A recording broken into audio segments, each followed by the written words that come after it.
ये खबर उत्तर प्रदेश के एटा से। एटा के स्कूलों की किताबों की एक ही दुकान पर बिक्री, अभिभावकों को पूरा सेट खरीदना होगा, मोटी कमाई का हो रहा है खेल। एटा जिले में शिक्षा के क्षेत्र में एक नई हलचल मची हुई है। अब जिले के अधिकांश स्कूलों में पढ़ने वाली किताबें एक ही दुकान से मिल रही हैं। ये दुकान जिले के अभिभावकों के लिए समस्या का कारण बन चुकी है।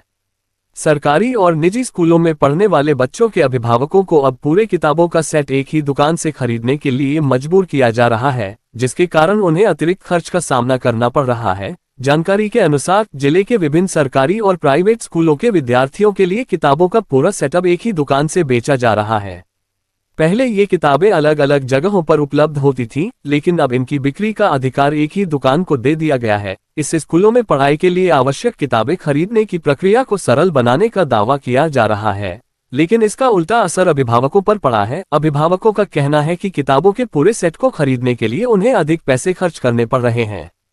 पहले जहां बच्चों को सिर्फ कुछ किताबें ही खरीदनी पड़ती थीं, अब उन्हें किताबों का पूरा सेट एक साथ खरीदना पड़ता है। इस सेट में सभी विषयों की किताबें, नोटबुक्स और अन्य शैक्षिक सामग्री शामिल होती है, जिससे अभिभावकों को एक साथ हजारों रुपए का खर्च उठाना पड़ रहा है। अगर किसी बच्चे की एक या दो किताब की जरूरत है तो ये दुकानदार सेट से खोलकर किताब नहीं देते, कहते हैं पूरा सेट लेना पड़ेगा। दो किताबों के लिए वो हजारों रुपये खर्च करता है। बाहरी शिक्षा नीति अर्थशास्त्रियों और शिक्षा क्षेत्र के विशेषज्ञों का कहना है कि यह कदम कई कारणों से अभिभावकों के लिए आर्थिक बोझ बढ़ा सकता है। एक ही दुकान से किताबों की बिक्री के कारण प्रतिस्पर्धा कम हो गई है और दुकानें अभिभावकों से अधिक पैसे ले रही हैं।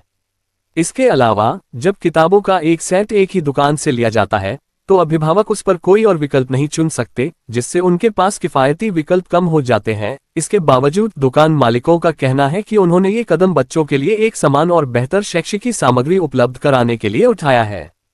उनका कहना है कि स्कूलों के पाठ्यक्रम में बदलाव के कारण किताबों का सेट पहले से ज्यादा महंगा हो गया है, लेकिन इसे एक ही जगह से उपलब्ध कराने से बच्चों को कोई परेशानी नहीं होगी। लेकिन दुकानदार ऊंचे दाम में बेचकर मोटा मुनाफा कमा रहे हैं, जो स्कूलों की मिलीभगत का नतीजा है। स्कूलों की लाखों की कमाई से अगर थोड़ा बहुत अपने आकाओं को चढ़ा देने से उन पर कार्यवाही नहीं करते।